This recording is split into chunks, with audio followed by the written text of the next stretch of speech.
Hey guys, welcome back to the DealMachine Real Estate Investing Podcast. If you're living a life where you hate going to work every day, we want to teach you how you can build your own business to build a life that you truly love. And today, we're going to do that with a live masterclass, which is 150 people who are actually out there working this business model themselves. They're going to cover some wins, and then we're going to have a guest speaker, Jerry Norton, who's been a full-time real estate investor since 2004, and he's done thousands of deals all over the country. And he's going to walk us through, in his eyes, the phases of wholesaling real estate, which is a strategy that's very popular for getting into real estate without using any money to buy an actual property. And you can make big checks like $20,000 in a pretty short amount of time if you follow these right steps. And he's going to take us through the phases of wholesaling. So proof of concept being step one, all the way up to being in the 1% club, where there's people out there using this business model to do $1 million in revenue per month. So if you guys have gotten any value from this podcast so far, please make sure you're subscribed and then drop us a review. It helps us make more content to get you to financial freedom. And enjoy this episode of the Masterclass. If you want to attend a Masterclass, we've actually got that available for all of our DealMachine Pro members, and you can sign up at DealMachine.com. The DealMachine REI Podcast. Everything you need to know to get started in real estate investing.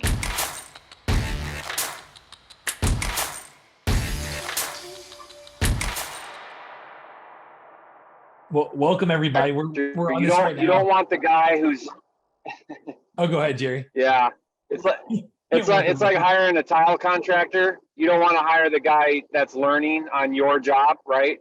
Yeah, That's like your wisdom. no kidding. 100%. Well, if you guys didn't know, we've got a very special guest, Jerry Norton, and he's coming to us today from his car. He just drove his son to get his wisdom teeth pulled. Jerry, you were just breaking up there for a second, but I think we've got a strong signal now. But just wanted to explain why we were talking about wisdom teeth when you guys had all joined in. Really jumping you guys in, yeah. Yeah. Jerry's he's almost to his end location here, he said as well. So, but I appreciate you joining us on the go, man, and always making it happen. I know we've had you on a couple times, and you're back by popular request for sure. So, and he is popular because we got 108 people on the call already, and there's more joining. So Jerry always brings a great crowd. Thanks for being here, Jerry. Awesome, love being here with you guys. I love your audience, love you guys. Great, I'm thankful. So. Appreciate you. Yeah. So I got to say, though, when you and I saw each other in San Antonio, I know that you had complimented our group. And then you were specifically like, man, that guy, Paul Myers, he asked the very best questions. And I saw him on here now, so I had to mention it. What's up, Paul? Oh yeah, Paul, you're muted, but I saw your mouth move. Oh, sorry about that. Good to see you, Jerry. Hope your hotel project's going well. Appreciate that. Yeah, I think I owe you a follow-up on doing some stuff together. Absolutely. So I'm excited. No rush, man. I'm excited for that. Do like Matt and follow up with me a lot. That's how Matt gets stuff done with me. He won't leave me alone. I have no choice but to do it because I'm like, man, I got to do it because Matt won't leave me alone if I don't. Hey, Adam. Sounds good. I'll reconnect with you. Adam Colburn in North Carolina just said Jerry is the GOAT in all caps. His YouTube channel was my gateway to wholesaling. So that's a comment from there. Nice. Awesome. That's great. Well, what do you got in store for us today? Yeah, I was going to say, I can kick us off over here. Sorry, Matt, I'm about 5 minutes from home. I do hit this like dead zone. If I drop, I'll come right back in, but I'm literally like 5 minutes away from a really good spot. So, but go ahead. Perfect. Yeah, we've got a few minutes of stuff to take care of before we kick it over to you. Okay. It's that perfect. But welcome everybody. Again, we've got a lot of new people on here for the first time. So fantastic. Love to see the fresh new faces here. On our side, again, if you have DealMachine specific questions, we do have our head of customer success on here, Ryan. He hosts office hours every single 4 days a week. So most weekdays here. And he put those just in the chat right now. Thanks, Ryan. Appreciate that, man. So if you have DealMachine specific questions, that's really the best place to go for that. For these every single Wednesday, if you have not been on these before, For everybody, that's jumping in here, your, current DealMachine customers, we really focus on investing in you guys as well over here at DealMachine, really help you kind of build your team, your network, really help you educate yourself. And that's what these Wednesday calls are all about, is bringing in people that are world-class like Jerry Norton here to come on and teach you something related to real estate, help you kind of really level up your real estate business, level up your knowledge, level up your team's knowledge. So that's what today's all about. It's about our guest, Jerry. Today he's going to be really talking through the 5 phases for building your wholesaling business, and really how to identify which one you're in, how to level up to that next one, and what that roadmap to long-term success looks like. So really, really excited about that today. Before that, we've got a couple of things here. One, I wanted to mention, we have a networking spreadsheet that are all people that have been on these before in the past or are, currently on today. Ryan, if you could drop that in the chat, if you haven't already, it's just dealmachine.com/elite right there. And those are all people that are, building a real estate business. They might have one, that's a machine going right now and really humming like Paul over there, right? Or there might be somebody who this is their first one of these and are jumping in and just getting started. But it's a lot of people taking this seriously, and other people you can be meeting to kind of do deals together. We've had a ton of people on this call connect from those before, so make sure to take advantage of that resource. We also have a Facebook community group as well that Ryan can put in the chat as too, that I know has been continuing to get more and more involvement there. It's a great place to ask questions, learn about specific things within DealMachine, yes, but also network with each other too and help each other out there. And then last thing I do want to mention is, for all of these in the past, we've probably done this almost a year and a half now. We've been doing this every week for quite a while. Again, we've had Jerry on 3 or 4 times himself. For all the past masterclasses, if you want to access those, there is a content portal that you'll need to log into that Ryan has access as well. Or you can subscribe to David's podcast. David, if you want to put that in the chat as well. David publishes kind of a best of list of these, and really kind of curates the best ones we've done in the past as well. So don't miss that there. So you've got your networking sheets, your past content there, your different resources to tap into. So I wanted to make sure to lay that all out for you guys before we jump in today. So, David, do you want to kind of lead, the sharing good vibes here and sharing big wins? 100%. We have 138 people on the call, and so I know that there's been something positive that's happened in the last week. I know there's a few people on this call that would love to share something like that. So if you have something like that, feel free to unmute or throw your hand up using the Zoom tool, and we would love to hear that. It's so impactful to hear from others that are having success or on the same journey as us. And so, it doesn't matter if you closed the deal. If you did, let us know. But even if you've made some progress, taking baby steps towards that goal that you have, we would love to hear that. So it looks like Kiefer, he's got something to say. Kiefer, let us know. Yeah, hey, David. So as it says, I'm closing my next deal on Monday. It's going to be 5K. I found it by talking to people again. So I had actually let my coworkers back in Walmart know whenever I was working there that what I was doing and everything. And one of them had let a friend know, and that friend messaged me, and I went and viewed it Saturday, not this past Saturday, but the Saturday before that, and got it under contract for $7,000. There was fire damage. So, and then I didn't take pictures of it that day because I had a lot going on. I was actually about to go visit my girlfriend, now fiance. She was graduating Marine Corps boot camp, and I went back the next day and took pictures of it and was talking to the neighbor and let them know what I was doing and everything like that. And they actually ended up later that day texting me and was like, hey, look, I want to buy that property. And I told them, like, I was like, 12,000, all right with you, like, kind of a thing, because I'm not really sure with her, like, being buyer and everything. But she said yeah, and went the next day and got it from got a loan from the bank, and we're working it out, and the closing date is Monday. So amazing. Well, I can't wait to hear from you next week if you close the deal and made the $5,000. That's amazing. Thank you. Of course. And thanks for sharing too. It looks like next up we've got Jason. Why don't you let us know what you got going on, Jason? Yeah. So actually I started buying real estate about a year and a half ago, worked with an investor for a few years, managed about 150 flips for him before I started buying. Then I joined an investor focused title company as well. But the only off-market deal I've gotten so far was my Airbnb last summer. We got that up and running. It grossed almost 7K last month. And then we just finished the refi on it. And so we bought it with HELOC. So we were able to pay ourselves back, put 10K tax-free in personal savings, put 10K in business, and it appraised at 518, and we're all in 225. So that was a huge win for us. Made it through a tornado and a forest fire, a tree falling on it, like through this whole process. So yeah, it was nice to get that one. 518 and 225. You know, the difference there is over $250,000. Yeah. Wow. Yeah. Have you made that much money before? That's an insane amount of holy cow. No, That's so amazing. we're not selling. So it's the Airbnb. So it's just, so yeah, that's our biggest win right now. But I was at another event this weekend, handed a playbook.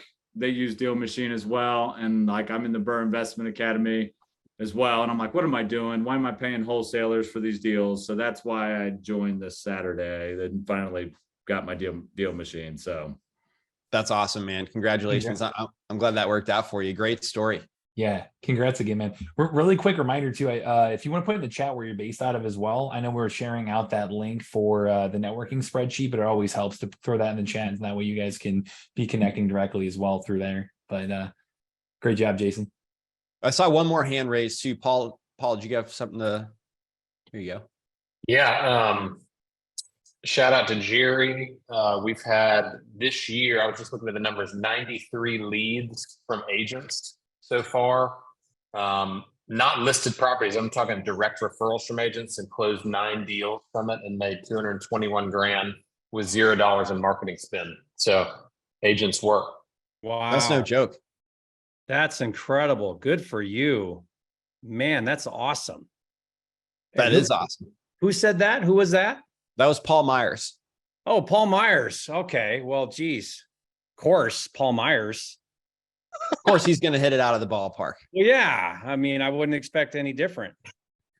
Also, Jerry, I know you've always pushed to do fix and flips at higher ARVs. I set a personal record last month. I sold a flip for resale price of 565, which is pretty big in my market. And I netted 102. And I have another flip in process to list in mid-October, where I'll be listing it for 775. So I've continued to move this year from the 350 range to the 565, 775 range, which is exciting for us. That's really exciting. I hope, Paul, that you make your new minimum profit 6 figures, like from here on out on your flips, on your fix and flips. Yeah, absolutely. That's incredible. Good for you. And tell me if I'm right. Same amount of time, work, and energy, a few more zeros, maybe, but same effort to do that deal as a type deal. Might bring in an interior designer, might get it staged. Those would be the only 2 differences. And even that is an extremely minute increase in effort. Yeah, because you still have to buy it. You still got to fund it. You still got to put a kitchen in, right? All the same things, just 100 grand now instead of 20 grand or 25 grand. That's right. Fascinating. That's an awesome win and an awesome lesson too. Keep us up to date on those agent referrals, Paul. I know that's a strategy. It seems like you keep even doubling down on. I enjoyed our convo about it earlier this week. Absolutely, brother. When you don't have to spend any money, it's an easy way to get wins. We got a couple more wins. Just wanted to get through real quick here before we turn it over to Jerry. So Nick Rogozinski, why don't you go ahead, and then after that we'll hear from Adam Colburn. Yeah, I did a very quick wholesale deal on a subject 2 just this past week. I got it actually from a gal that called about my previous one, and I wholesaled a different subject 2, and she said, well, I got this deal. And she's new and she didn't know what to do. And so I said, well, how about this? I'll do the deal for you and we'll JV it, we'll split it. So I went out, met the guy, signed it on the spot, walked down, called one of my buddies from our local RIA and said, hey, where are you? Come look at it. He was an hour away. I waited because I was an hour away from home. So I waited. He came, we signed it. We made 15 grand and split 15 grand in about 2 hours of work. Please open up your podcast app right now and leave us a review and let us know what you thought of this episode. It means so much because the reviews help us get in front of more people. And the more people we can get in front of, the more we can help them achieve financial freedom. And we also get more energy to put more content out like this to help you. So by leaving us a review, it will give you more content to come to help you along on your journey. Thank you so much. So you got a subject to, which if you don't know what that means, it's like a problem property that you buy, but instead of getting financing, you kind of just take over payments on their mortgage, right? Yep. And then you take it over the mortgage. you said, you said you made 15 grand on this deal in terms of the, did you wholesale it to somebody else? Assignment fee. Yep. Yeah. To sign the contract. That's amazing. So if there's a property that doesn't have a ton of equity, you could wholesale it by also doing subject to. So great example of that, Nick. And I'm glad that you were able to make 15 grand on that. Adam, what was your win? Hey, can you guys hear me? Yes, sir. All right, cool. So we closed a 15K assignment deal this morning. But the biggest win is I just got a verbal agreement on 7 single family homes in Tampa, seller financed, $2.3 million purchase with 10% down, 0 interest. So we'll gross cash flow as is $4,500 a month, which is super exciting. Whoa, that's amazing. So 7 at one time? Yep. So the guy wanted to sell his whole portfolio or a good chunk of it. He's just looking to retire. It's typical tired landlord. And I just asked if he'd be interested in financing it. And he said yes. And we just kind of put the terms together. And so 10% down, 0% interest, amortized for 30 years without doing. And all the properties are within a mile of each other. There's 4 major hospitals in Tampa, so we can convert probably all of them, if not most of them, to like a midterm rental and probably triple our cash flow. But as is, we'll net probably $3,000 a month, as is. Well, congratulations, man. That's really inspiring that you're able to do 7 at once. Yeah, it's easily triples our portfolio in one deal, which is awesome. I just wanted to share something real quick before I hand it back off to Matt. So a couple of weeks ago, I told you guys I was really excited about a deal that I was going to buy for $274. And I was expecting to flip it and make about $50,000. The last minute on closing day, the seller actually said that they weren't going to do the deal anymore. And so I was like, well, we have a contract together. So I ended up getting an attorney, and then they said they'll give me $15,000 to get out of the contract. But I was like, hey, I want to get $50,000, because, I had the money lined up. I had the inspections done, my people were expecting the work and all that. And so I thought that was really interesting, but I have an attorney, so he's going to go see to it. I think that the deal closes, but I'm curious, Jerry, have you ever encountered anything like that? Yeah.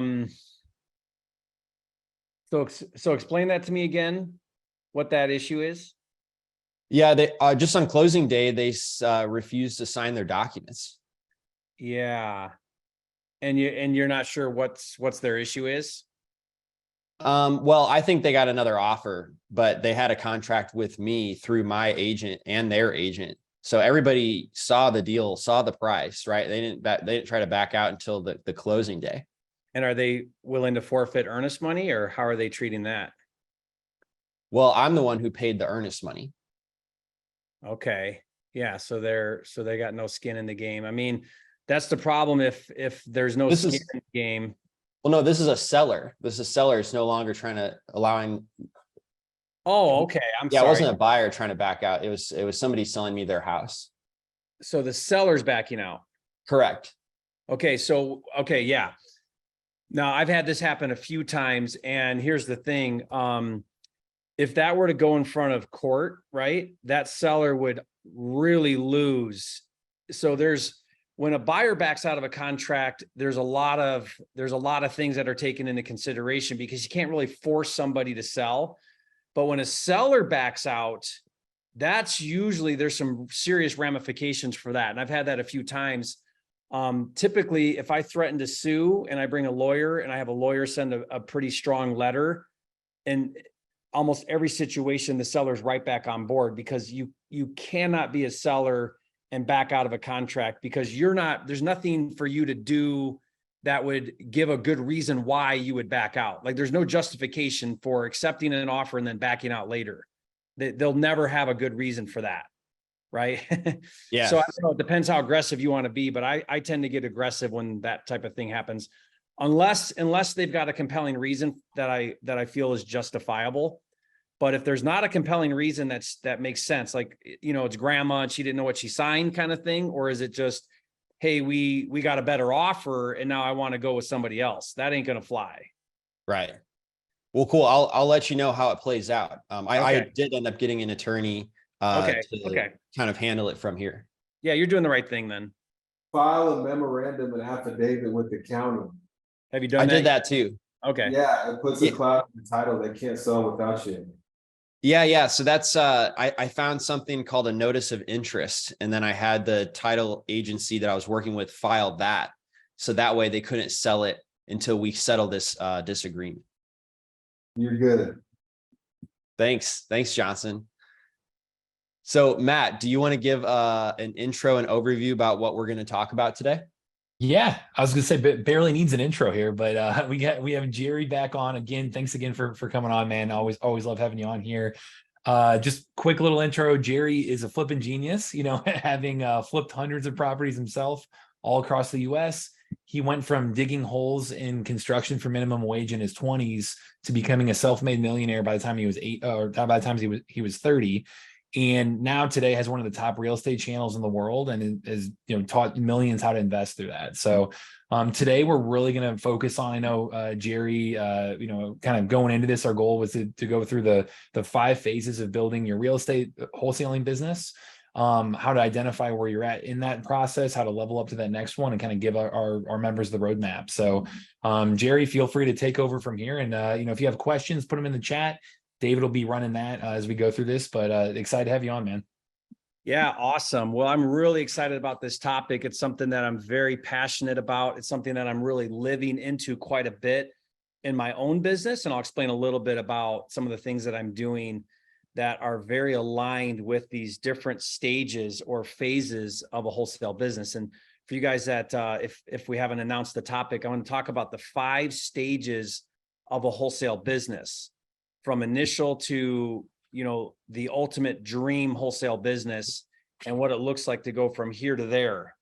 And again, this is coming from a lot of experience with not just my own experience with my own business, and not just working with, students that I kind of help transition through these phases, but actually am in the process of taking several partners from these phases all the way from the beginning to the end. So this is a very integral part of like where I'm at in my journey in real estate as well.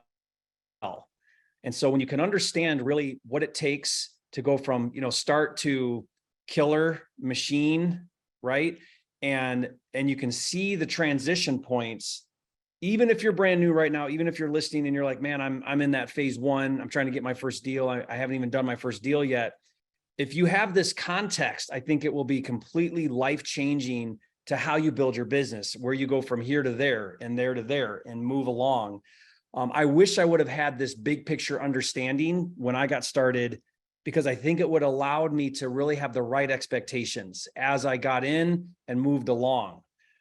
Because I think the reality is, or what happens is when we start anything new, a real estate business or any new endeavor, initially we go through like this fantasy phase or like honeymoon phase where we're just so excited and the learning is propelling us forward because there's so much dopamine about learning all these new things and there's all this excitement. And then what happens is fairly quickly we realize that it's a ton of work. It's a grind.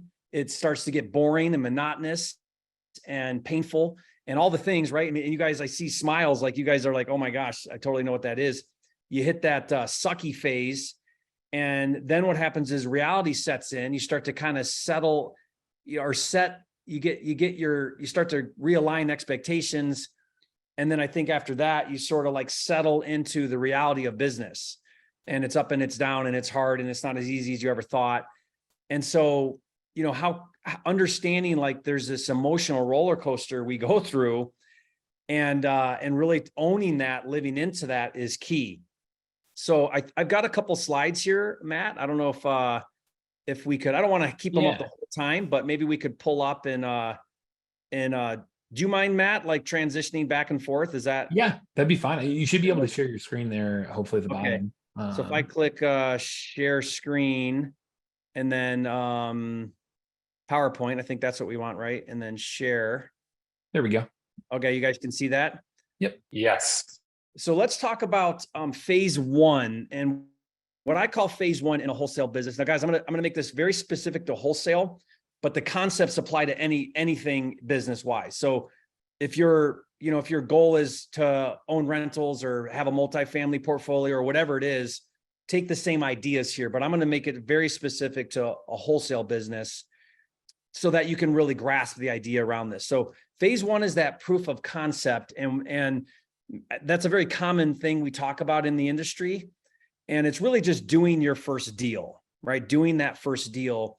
And what I recommend is you do your first deal with zero or very low cost strategies. And so like Paul Myers talked about working with agents. I'm a huge fan of that because it doesn't cost you anything. It's work. It's a lot of follow-up. It's a lot of outreach, but it doesn't cost you anything in terms of marketing budgets. Even if you have a marketing budget, I highly recommend not spending money initially in the business. Start to get good at just doing zero cost or low cost strategies. So agent outreach is a great one. Driving for dollars, which is what all of you guys do really well. That's a very low cost other than your time, right? And some gas money, but you're not spending thousands of dollars to generate leads. It's other than some gas money, some cost, some time that has cost for sure. But I mean, direct dollars to a marketing channel, it doesn't. And that's very powerful in the beginning, because my idea around proof of concept phase one is I don't really care how you get there, just get that first deal done. And I don't even care how much you make. If it's $500, $1,000, $5,000, it's not about the profit. It's about going through the process of transacting.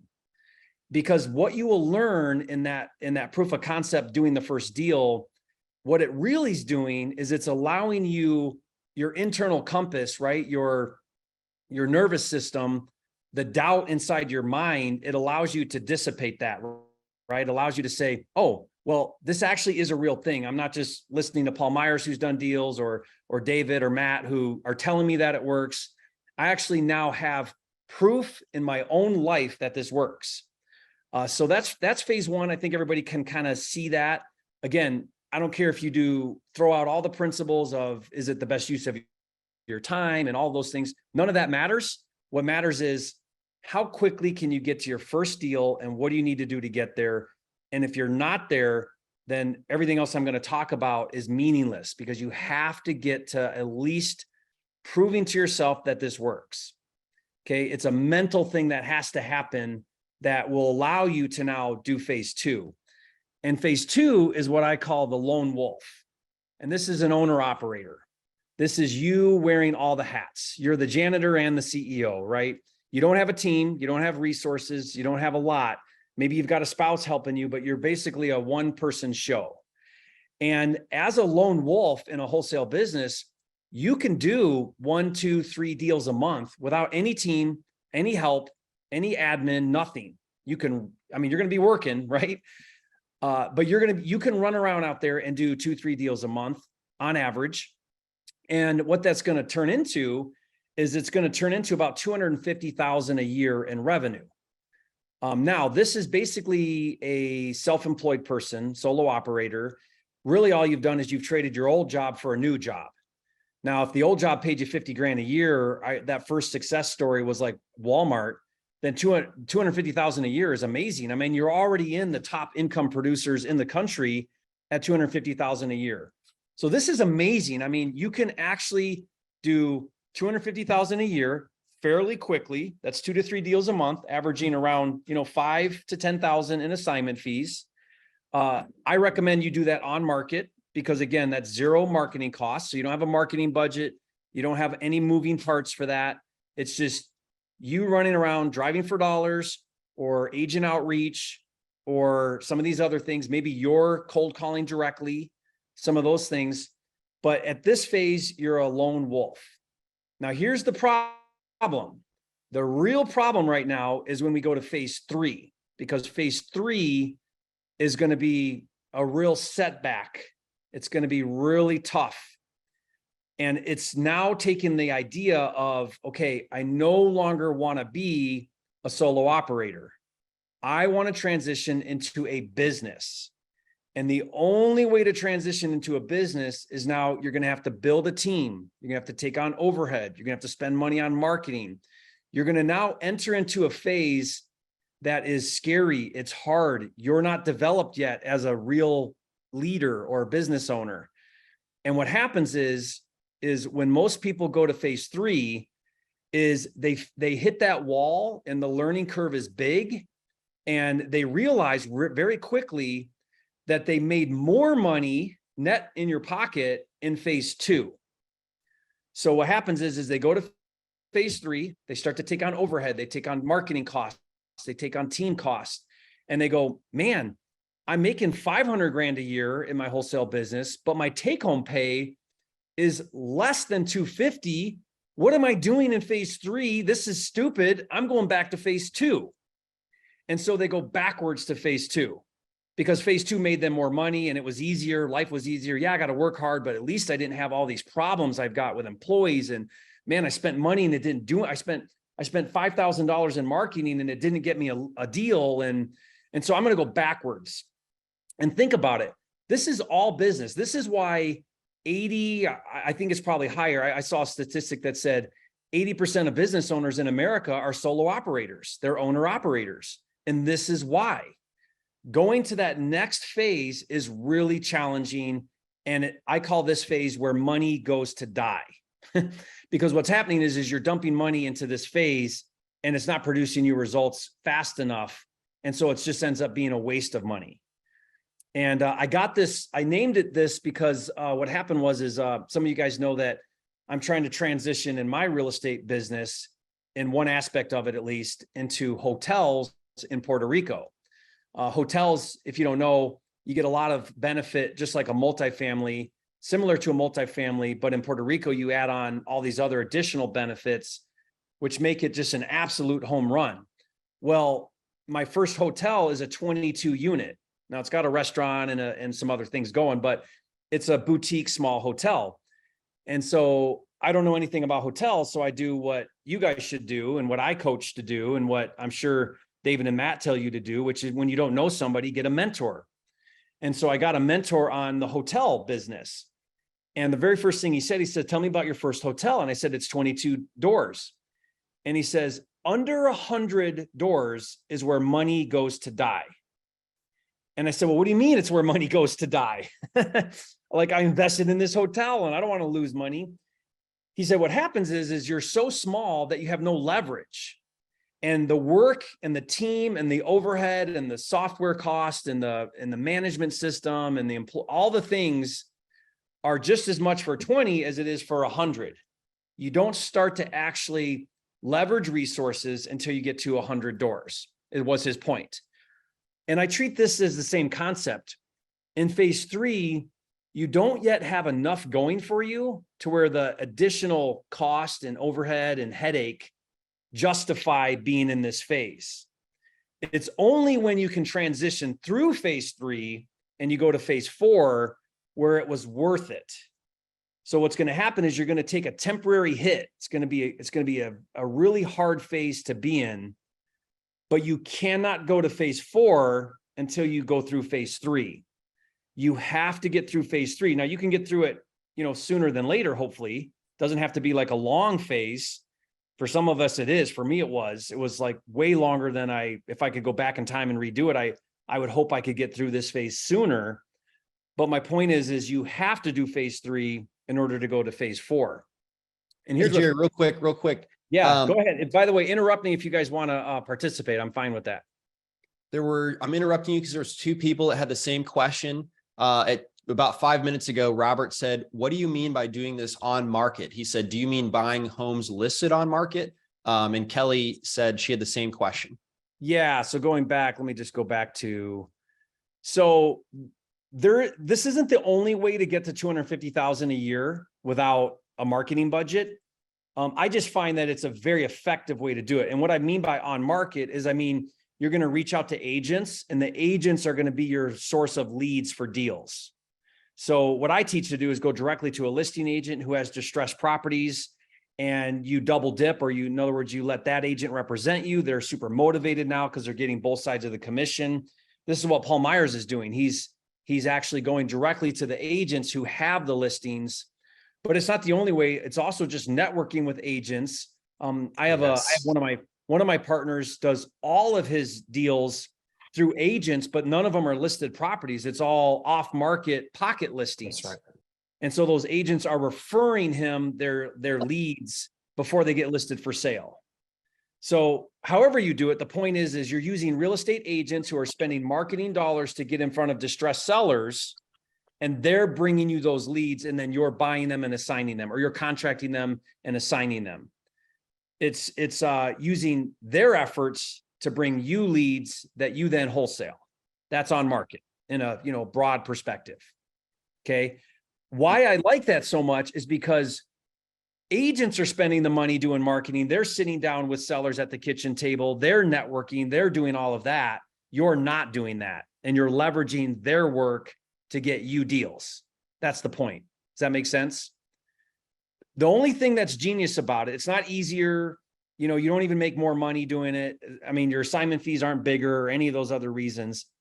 The sole benefit, there's 2 really big benefits to on market. They're bringing you deals, so it doesn't cost you anything. So 0 marketing budget. And 2, it's a referral business model.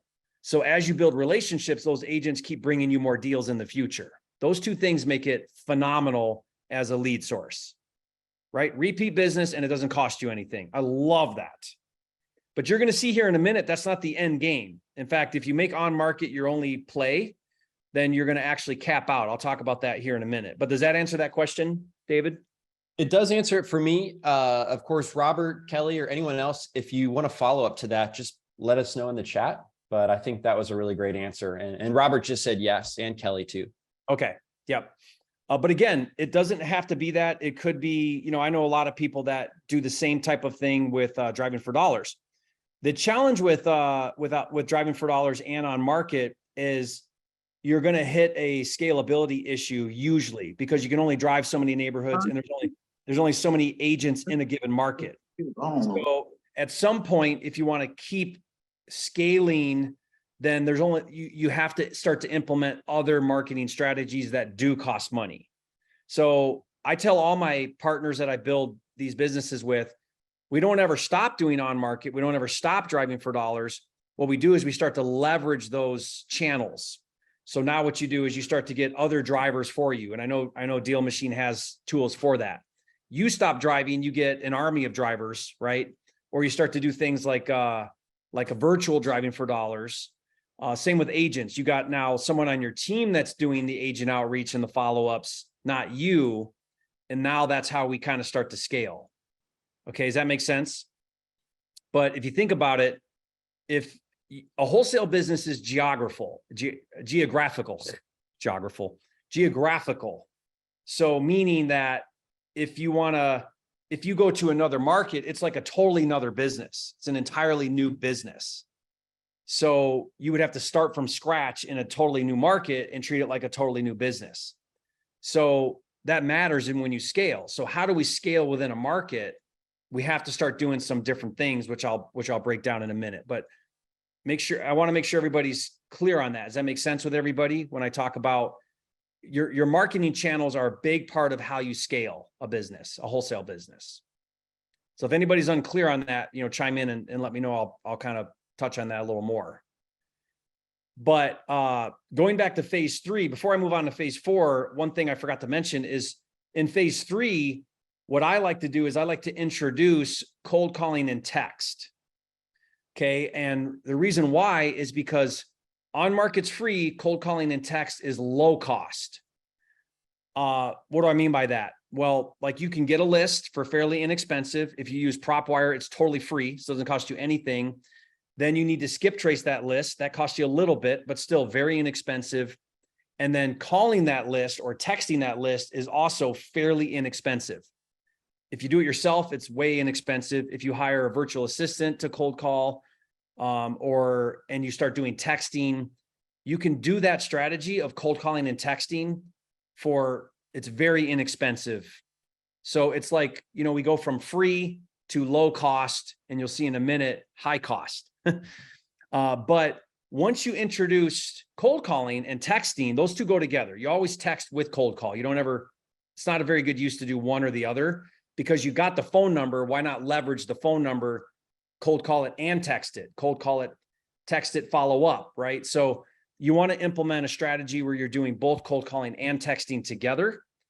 And I highly recommend that you're not cold calling or texting. That's not a good use of your time because we get cold callers for $10, $12 an hour and they're amazing. They sound good on the phone. They're going to work way harder than you ever will at it, right? Because you're going to get tired. They don't get tired for some reason. They're amazing.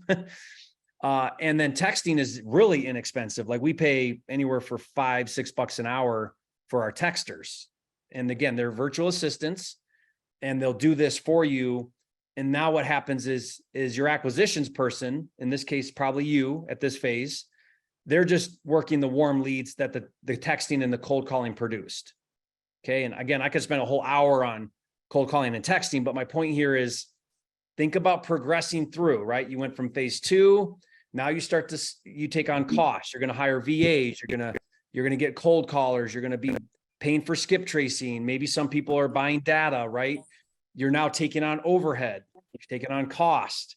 You're starting to build a team. That team needs managed.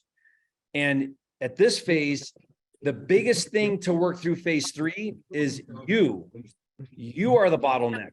You are the one that's holding the business back. You are the one that's causing friction because you're your own worst enemy because you haven't yet developed into a leader. So how do you get through phase 3 as fast as possible? It's not you get a good list or you get a secret channel of marketing or, it's none of that. It's how quickly are you developing yourself as a business owner and a leader? The faster you develop, the faster you move through phase 3. Does that make sense? And it'll make more sense when we talk about phase 4. Phase 4 is what I call the 1% club. This is the $1 million producer. This is hitting 100,000 a month now in assignments and wholesale income. Or 100,000 a month, or I like to kind of break it down into a year. This is $1 million a year producer. So that's not quite 100. That's a little less than 100, but you get the idea. You're at $1 million. You're one of the $1 million producers, and this is 1% of wholesalers. So if I back up here a second, think about it this way. Proof of concept is like 10% of people who start wholesaling and learn wholesaling actually do their first deal. Of the 10% that do their first deal, maybe 10% of those people actually become a lone wolf and make 2 to 3 deals a month, 250 a year. And we keep trickling down. Then a whole lot less make it to phase 3. This is a very high attrition business. I mean, David and Matt will be the first one that tell you this business turns over because it's a get rich quick, it falls under the get rich quick crowd. It attracts the person who wants to come in and do no work and make a bunch of money. And they quickly realize that a wholesale business is a bunch of work and they leave, right? Unfortunately, that's the reality of it. And then, so fewer people advance on through the phases. And when we get to phase 4, the real difference here How do people make it through phase 3 and get to phase 4? Is they develop themselves into a good leader. Now in phase 4, you attract talent. And I have a saying here that I like to say, which is, let's see, how do I say this? I like to say it, I'll write this on the thing. Vision attracts talent. Or another way to say this is, the only way to attract talent is to have high vision. And what do I mean by this? What I mean by this is talent, meaning talented people, a killer sales guy, really good team. The only way you get a really good team and really talented people is they buy into the vision you produce, you give. It's because talented people have options. They can work anywhere they want. So they're only going to come into your organization if they believe in the vision that you're portraying about your company. So if you have a low vision and they don't feel that you're going somewhere, they're not going to come on board. They'll attach to your train, like they'll hitch to your train if they believe you're going somewhere. Now you don't have to be there yet, right? But they have to believe you're going there. As soon as you can produce a very high vision about what you're doing, your business, what you believe in, the opportunities, then you'll attract really talented people. So that's the problem with phase 3, right? You're not yet a visionary or a very good visionary. So you're going to have high turnover. You're going to hire your brother-in-law who's out of a job, bad move, right? You're going to have turnover. And a lot of it is because you just aren't at a place to attract really talented people yet. They're going to say, why should I come work for you? I'm making really good money over here. Or I'm really happy over here. Pitch me on why I should make a career move and come to your company. And so part of your job in phases 3 and 4, especially 4, is to portray very high vision for what you're doing. When I have my company meetings at this phase, we talk very little about the weeds and the mechanics and the day-to-day.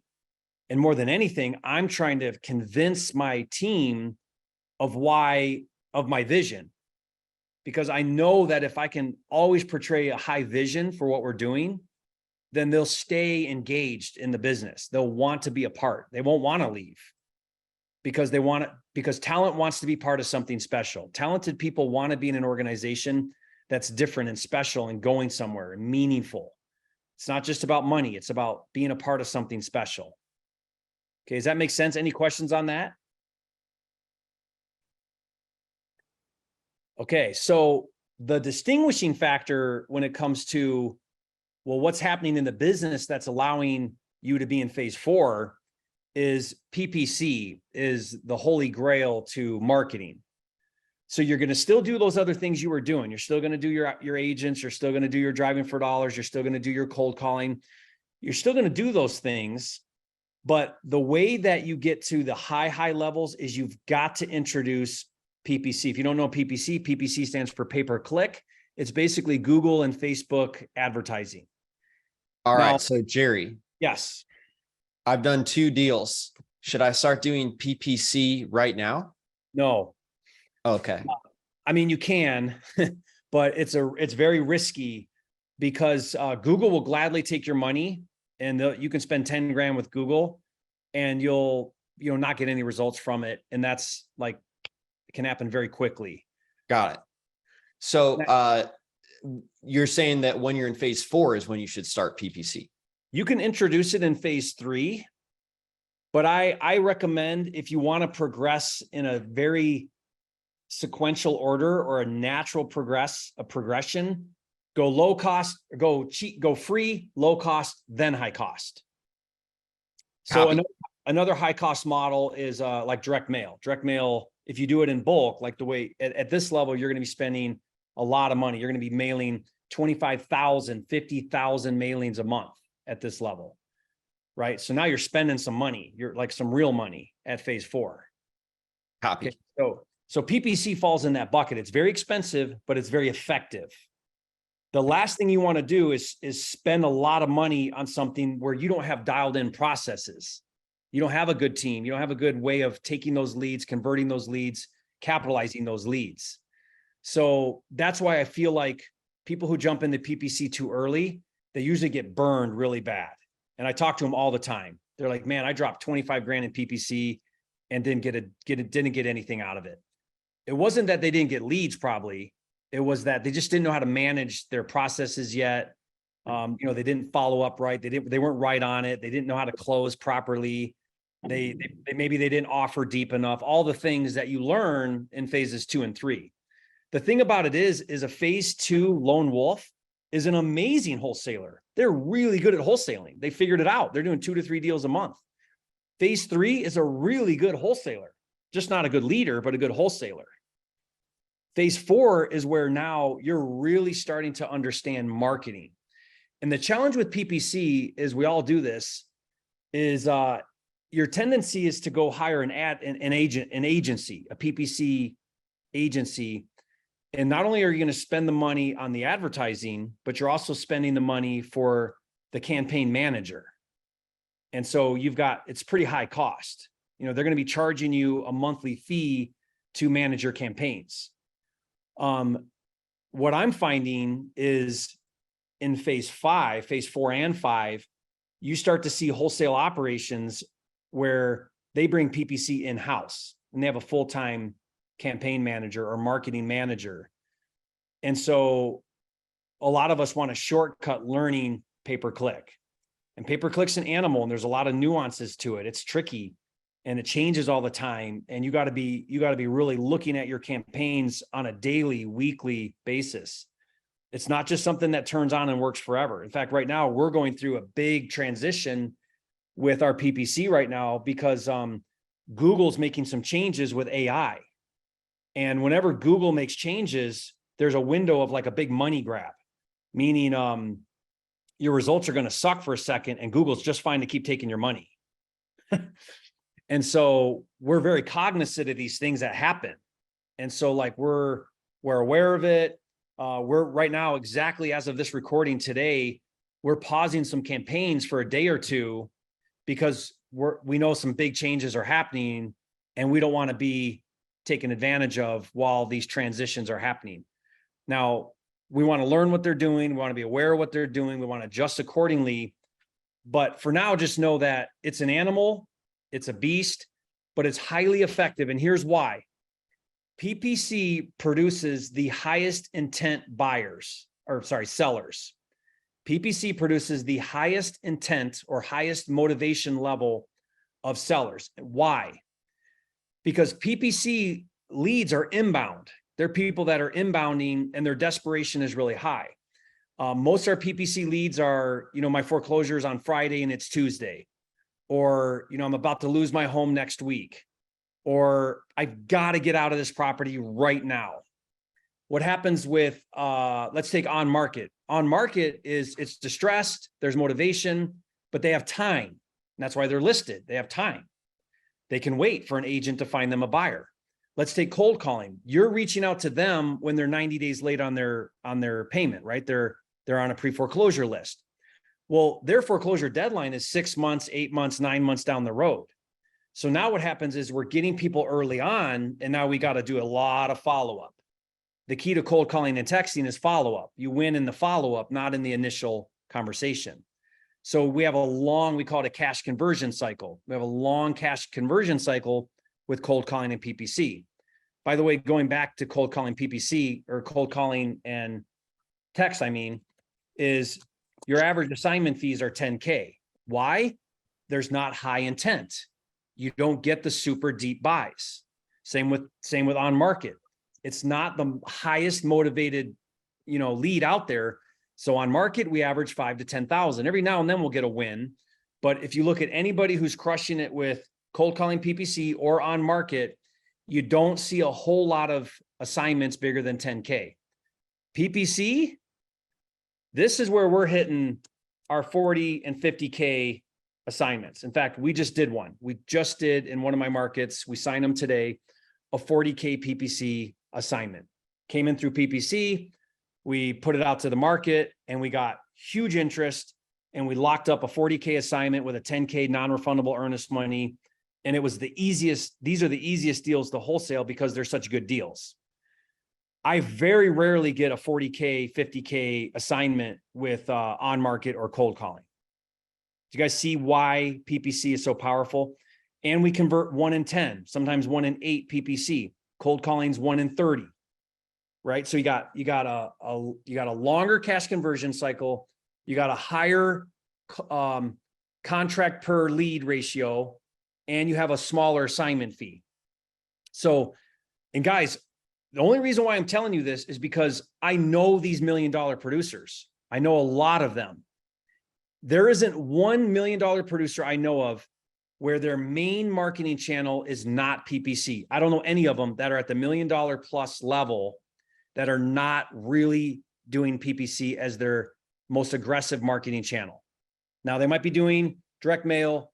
A lot of them are still doing cold calling and texting, and some of them are doing agents and stuff. Some of them are exclusively doing PPC. Like, that's all they do. So I'm telling you this because in your future, if you want to be in the 1% club, phase 4, you got to just tell yourself right now, I'm going to have to dive in, learn PPC, and become a pro and a master at PPC. See what I mean? Totally. Yeah. I love how you break things down too. And for those that are just looking to get your first deal or first few deals, I think it's helpful to see what's around the corner, even if you're not there yet. Look, I'm going to go out on a limb here and say most of the audience that I'm talking to is not just looking at wholesaling as a side hustle. You know, like, hey, if I can make an extra $5,000 to pay my bills, this is awesome. I imagine that everybody listening right now wants to make this a full-time business and probably has a dream of transitioning into other things like building a portfolio or commercial or multifamily or other great things. So that's why I'm breaking this down, because if this is not just a side hustle and you want to really make this a business, I want you to see the levels you've got to transition through so that you don't get stuck in a high paying job in phase 2 and you're stuck there for the rest of your career. I know a lot of wholesalers. I would say the majority of full-time wholesalers are right here. They're just solo operators, right? Very few move through 3 and 4. And then now let's go to 5. 5 is king of the hill. That's what I call this phase. You are the king of the hill. These are the $1 million a month producers. A month. Guys, I had no idea this existed until recently. I did not know there were $1 million a month producers in wholesale real estate. Literally doing $1 million a month. These are $250,000 a week in assignments. And here's the craziest thing about it of all. It's the same size team as the phase 4 people doing, $1 million a year. The phase 4 king of the hill people are doing that in a month. Same team, maybe they've got one more acquisitions or whatever, you know what I mean? But it's almost the same overhead, the same team as phase 4. There's actually 2 big differences. 2 big differences is they're spending more in marketing and they're doing bigger assignments. Okay. So all they're doing is, instead of spending 10 grand a month or 15 grand a month in PPC, they're spending 50 grand a month in PPC, or 75 grand or 100 grand a month. They're just spending more on marketing, which means they're driving more leads into their funnels and they're closing more deals simply because they're doing more marketing. And their minimum assignments, these guys' minimum assignments, all of them is like 25K. They do not touch an assignment under 25K. They just don't. It's not worth their time. It's not worth bogging down their engine. They don't want their salespeople, their dispo people, anybody doing a 5K assignment. They've got a very narrow buy box, so they're not doing other stuff, right? They're not doing like, most of them aren't doing creative. They're not doing land, right? They're just going for the deep buy and the home run deals, and they can because they've got a massive outreach due to their marketing. So they're doing the 25 to 50K assignments every single deal, and they're no bigger than phase 4. They just are spending the money and doing the big assignments, and they're doing $1 million a month. It's just crazy. It's phenomenal. But this is within reach. Like, every single one of you listening to this right now, you can get to phase 5. Isn't that exciting? I mean, That's not much different than phase 4. It's not, it's like the same thing, but just, and meant, I would say if I added another one, it would be mental, what do I want to call this? I want to call this your mental thermostat. Like they're thinking at a much higher level. They're thinking in terms of millions, not thousands, right? Because honestly, money is just a mindset. So telling yourself, I'm going to make 100,000 a month wholesaling or $1 million a month wholesaling, it's the biggest change is just your mindset. Do you believe that you're capable of that? And are you thinking in those terms? Once you mentally transition, it's almost the same work. That's the craziest thing of it all. It's almost the same work. It's like Paul Myers said, I'm doing fix and flips that make 100 grand instead of 25 grand.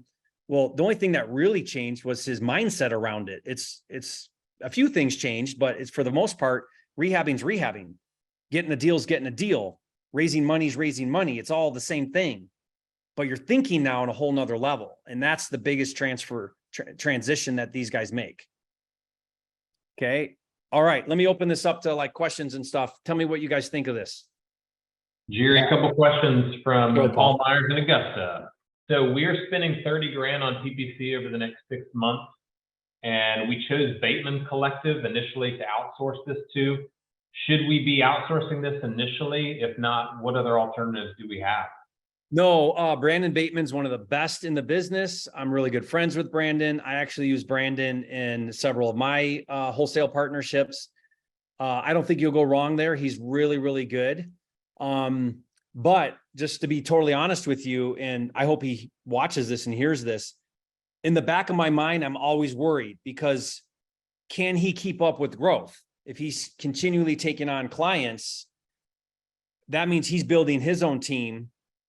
Is he being a leader over there? Is he training his people that are going to manage your and my accounts effectively? Right. Is he going to be amazing today and not so amazing tomorrow? I'm gambling, right? You're gambling when we hire an agency. We're hoping that that agency is going to do what they promised and be good today and good tomorrow. Yeah. So I own that.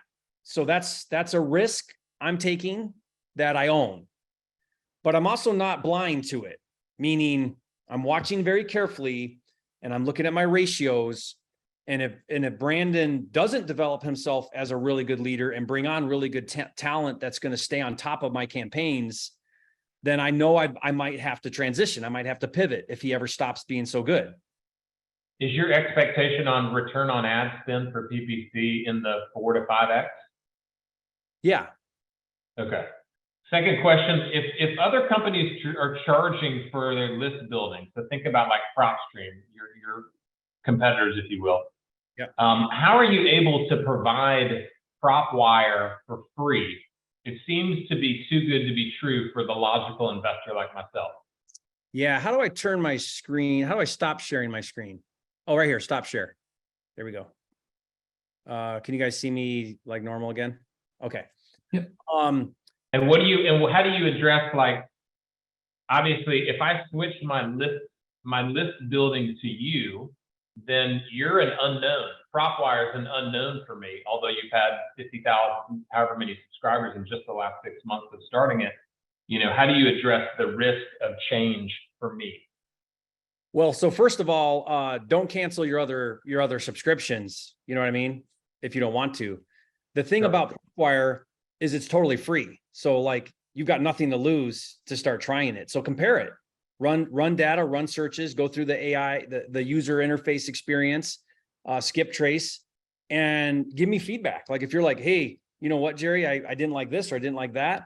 What I'm doing is I've got a very strategic business model with PropWire, and I'm investing millions of my own money into this venture for a payout someday way down the future that may or may not ever happen. So my goal with it is that I have millions of users using the platform. Every single real estate person under the sun is a member of PropWire.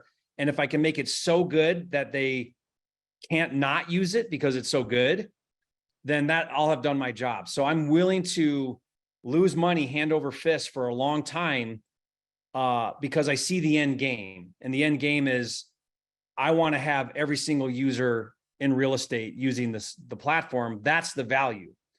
I kind of like, if just because you're curious. So long term, you would convert it into a paid subscription, or you would charge ad revenue to external advertisers to advertise into property? Yeah, great question. So the model is ancillary services. So it's almost, think of Zillow. So we can use Zillow for free, but Zillow makes money on agents advertising and mortgages and other things. So like we're already monetized with skip tracing. So we do charge for skip tracing. Yeah. So now we're bringing in revenue through skip tracing, and we're going to continue to add more services. But the data and the downloads and the searching and some of the tools like comping, and we have on-market tools in there, and it's just really, really good and getting better and better. I'm so proud of it because I'm not cutting corners. I'm not skimping on my software team, and we've got a running list to keep working on making it better and better and better. So the goal would be driving so many people in the front door to use the service because it's free to search and free to download, that then they're like, well, man, all I got to do is click this button and I can skip trace my list. This is awesome. Right. So that's the idea there, is similar to like a Zillow, make the platform free, get a bazillion eyeballs, and then offer other services. Eventually we'll offer mortgages. Eventually we'll offer, maybe like setting up your LLC or a dialer or cold calling or other things that people need to use the data for. So they get the data. What do they need? What do they need now to use the data better? Okay, that makes sense. Thank you so much for answering my questions. I really appreciate you. Yeah, awesome. Great questions. Yeah, and I mean, we definitely, there's a lot of complementary stuff to that with what you're doing with DealMachine. We have a lot of people using both in tandem like that. So it's exciting to see your growth there, man. So thank you. Yeah, we'll be working with DealMachine on some JV stuff at some point for sure. I did see, so really quickly here, appreciate you sticking overtime for a few minutes. I know David had to, and Ryan had to drop for something at the top of the hour here. They're recording some more content on Great, I get it. But on our end, I did see a couple questions around VAs. Do you have any more advice on using them for cold calling, how you find reliable VAs, company or services around that? Curious there. Yeah, so VAs is another tricky business. We've moved through a lot of VA services. So what you'll find in the industry is there are VA service providers, and what they do is they go to Egypt or the Philippines or India or wherever, and they try to collectively build a team of VAs and then provide that service to you and me. So we would, ideally hire a VA that's somewhat trained, somewhat has experience with what we do, and we just plug them into our business. So that's very common. It's challenging to go try to find your own VA in the Philippines, because where do you go? How do you find them? So these service providers are great, but what I found in the years since VA servicing has come available is they also have to, it's just same conversation with PPC. Are they managing that correctly? Are their VAs reliable? Are they going to continue to be around when I need them? And so we've gone through a lot of turnover with VA service providers. And so we're working with a new company now. They seem to be doing amazing. We're going to be watching it carefully. As long as they stay amazing, we keep using them. The minute they stop being amazing, we're going to be looking for someone else who's amazing. And I get it. It's a high turnover thing, right? It's overseas labor. So you're going to have to go through trial and error. So I'm just super aware of it, right? Meaning if you hire a VA, just make sure you do good training, make sure you're doing good follow-up with them, make sure you're explaining yourself well, know that they may be here today and not here tomorrow, and you might need to find a new one. That's just the industry. But one thing's for sure, you don't want to be doing texting where you could hire that out for $5 an hour, $6 an hour. You don't want to be cold calling when you can get a really good cold caller for $10, $12 an hour. That's not a good use of your time. So VAs are a very integral part of a wholesale business. There's a lot of aspects of what we do that is routine, mundane. It's the same thing again and again. And those type of tasks are really good for VAs to do. A great perspective. Appreciate that. Yeah, I know we've had on Christina Kraus a couple times speaking to our group. It's virtual lead managers. So she's another one that is kind of in the VA space if anyone wants an intro as well. But we've got, let's see, Dion and then Billy. Dion, can you hear us? And Jerry, if you have a hard stop, Yeah, let us hey, know as well. hey, I can hear y'all. Y'all can see me? Y'all can There we hear go. me? Gotcha. All right. I just wanted to tell Matt and Jerry and Matt partner, like I appreciate everything y'all did. I just saw the notification come to my phone because I just started using DealMachine this week. I was doing everything the hard Welcome, way. man. You know, like y'all made it real easier for me and my partners to go along with our first deals and getting our progress started. Because I'm great at team building. I make Facebook and Instagram advertisements too. So I'm telling my team, like, I got them. Like, they ain't gonna have to pay what everybody else is paying because if they show me the work, I'm gonna give out the effort, and they just gonna have to stick to a part the way they want to be at. And I'm trying to build the team up, trying to make this a scalable business. I just lost a land contract. I first started with land. I lost my land contract today. I told the man he wasn't trying to amend my contract to give me more time. I asked him for about 10 more business days because I was telling him me and my partners had financial stuff that we had to handle. And he was like, well, can you put down an earnest money deposit? And I was like, no, I'm gonna have to skip this deal. It's okay, I can just void it. Sorry I couldn't help you though. Maybe next time. And he was like, okay, maybe next time. So I felt better about myself because I think I'm learning business and the whole aspect of it. So yeah, that's it. That's it, Matt. Appreciate the shout out, man. Welcome, welcome to this. And yeah, we do these every Wednesday for DealMachine members. So welcome aboard. All right. Thank y'all, man. Yeah, Appreciate y'all. absolutely. Awesome. Billy, you want to go ahead? I saw your hand was up next. Yes, sir. Hey, Matt. Hey, Jerry. Very, Hey. very good. I love this. How you set it aside. Definitely taking pictures. And I'm in the number 2 zone. You know, trying to do everything myself right now. Doing cold calling and texting, but I'm not doing those together. And I realize the benefit. You have the information. What do you recommend as a software to do the cold calling, the 3-dialer, and the texting on the same platform? Yeah, good question. So are you saying cold calling with a VA, or are you saying? Like I said, I'm doing everything myself right now. I'm using RedX as my cold caller for a 3-dialer. And right now I'm using Creative REI for AI texting. Okay, so you got multiple platforms. Yes. I mean, I don't have a solution as of yet. We are building in PropWire. We're gonna have a cold call service and a dialer that will kind of coincide with the data, right? So we don't have that yet, but I don't see you doing anything wrong other than, because there's lots of services that do those things, but find one that you like. But the big thing you need to do ASAP, like as soon as we hang up the phone here, is you've got to get some VAs doing that. You do not want to be cold calling. You want the VAs cold calling. They'll do it way better than you. And now your time is going to take those warm leads the cold callers get, and you're closing on the phone. So you're only on the phone to close. You've got to get to only on the phone to close as fast as possible. Yes, I need a couple of deals to come in, and that's definitely my next step. I was getting the services set up, but I need some more money to support the VAs. Okay. Yeah, the minute you can. Yeah, Matt put call porter is a great inbound. Yeah, so the second, I mean, your next deal needs to be reinvested into a VA budget for cold calling and texting. And again, what we do is we do a combined process. So the cold callers, they got to be good on the phone. They got to sound good on the phone. That's why they're a little more expensive. So they're 10 to 12 bucks an hour as of this recording. You know, typically you're going to pay that.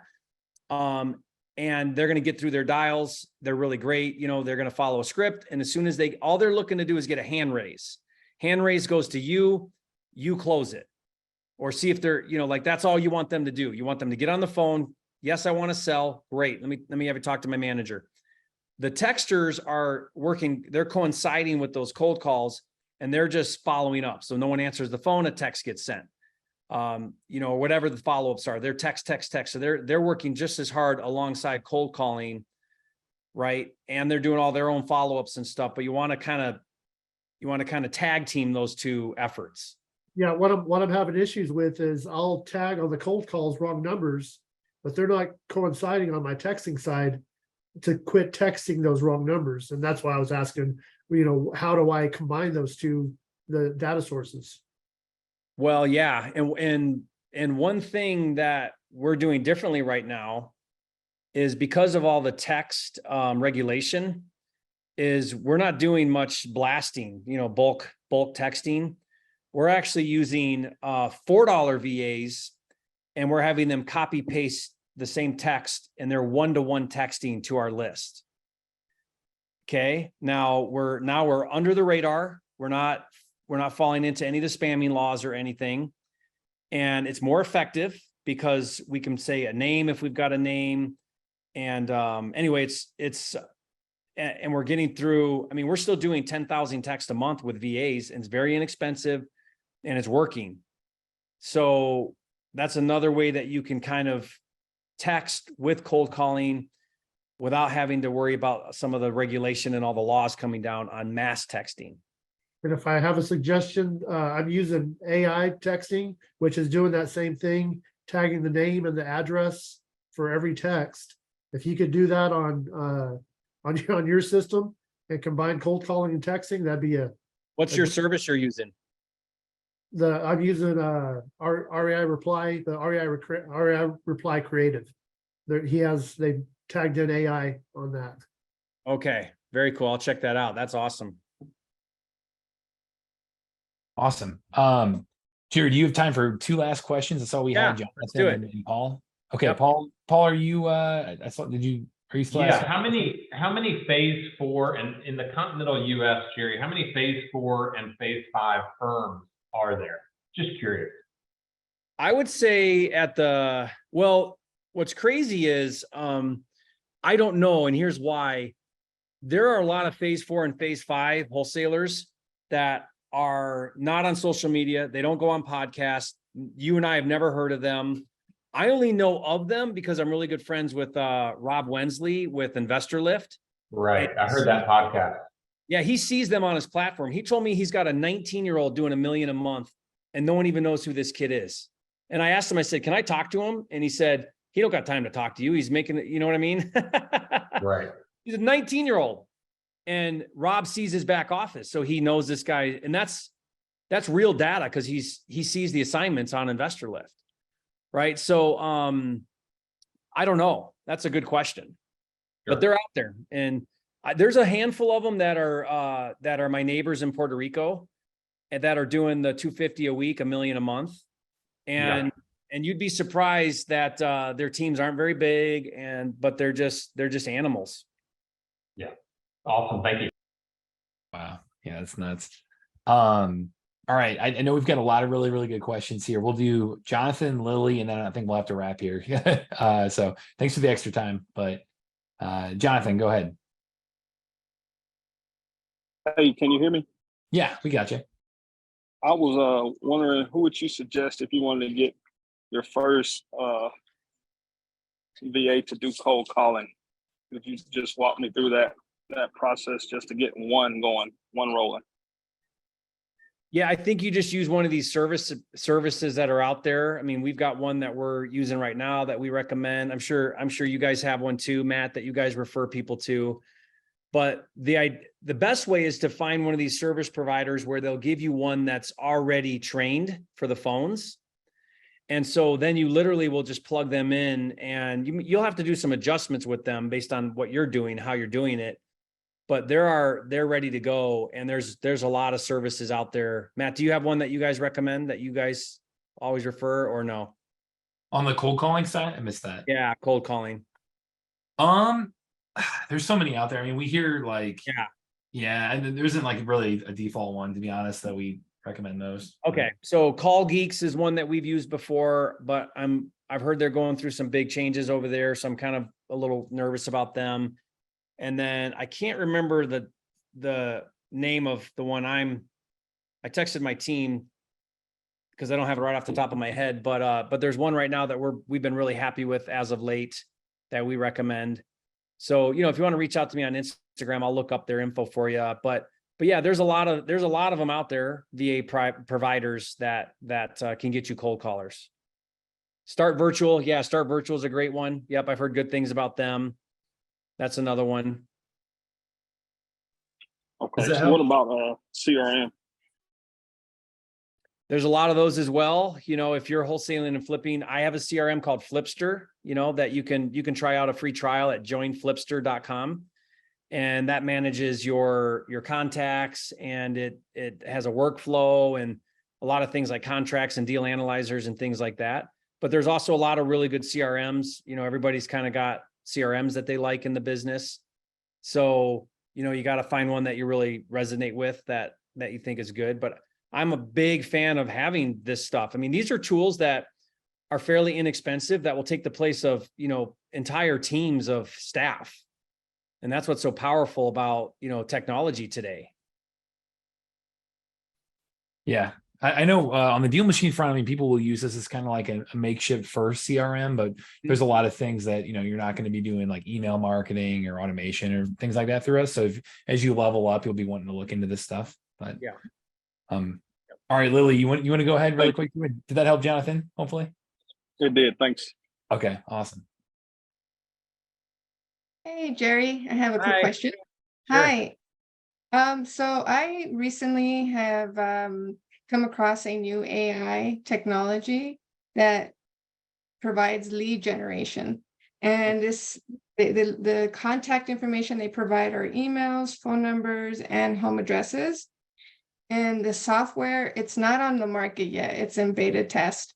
But I wonder how, and it's super cheap. I mean, the leads that are being generated are anywhere from $1 to $2, depending on whether you have a website or not. And it's all based on Google search. Whoever's Googling something like "sell my house fast" in a particular zip code, you can capture that lead, is what the technology does. So I'm just curious how you would target these leads if they came across your desk, especially with email, because I hear that's the most powerful way to capture someone's attention is through email. And so do you have like an email funnel sales process that you would recommend?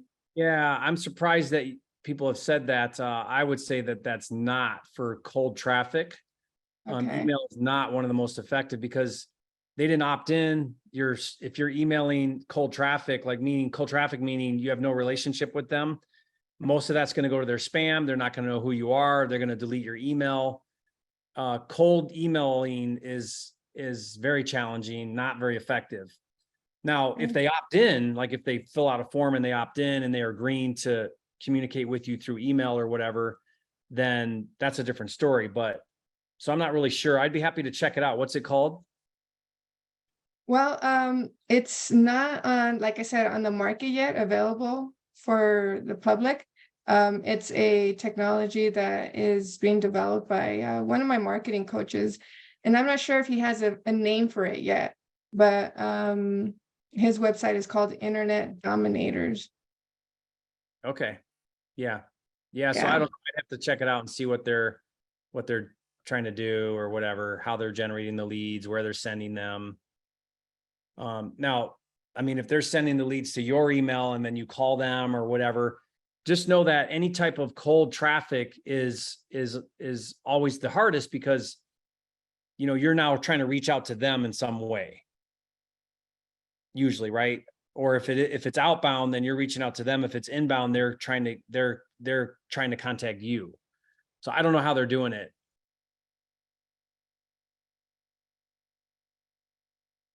That's all I got. Thank you. Cool. Yeah. Hey, Jerry, one quick question.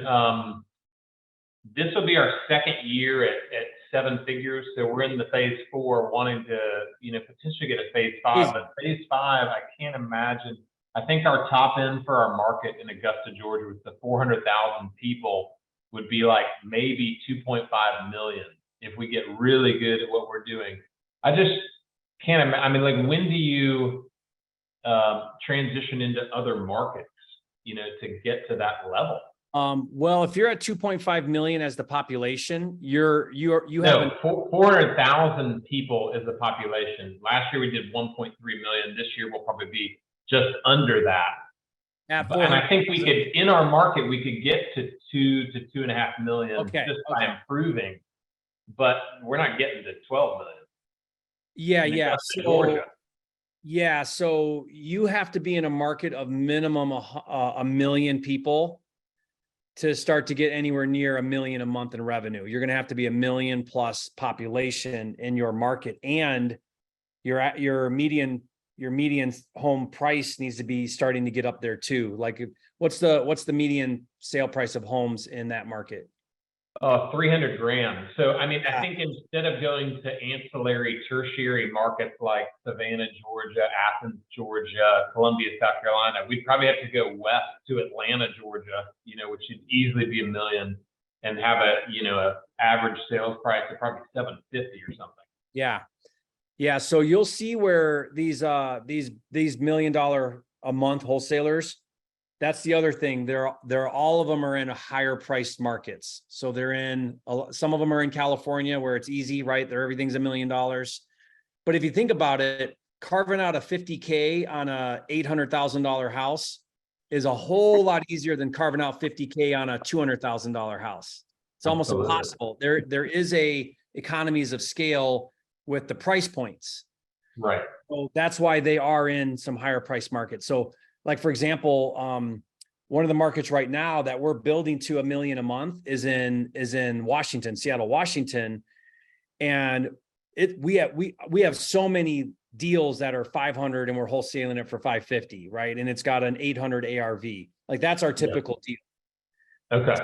Yeah, $600,000, $700,000 houses, but we're doing very little, like, oh, it's $100,000 house and we're going to wholesale it for 110. You're never going to get there at that level. Right.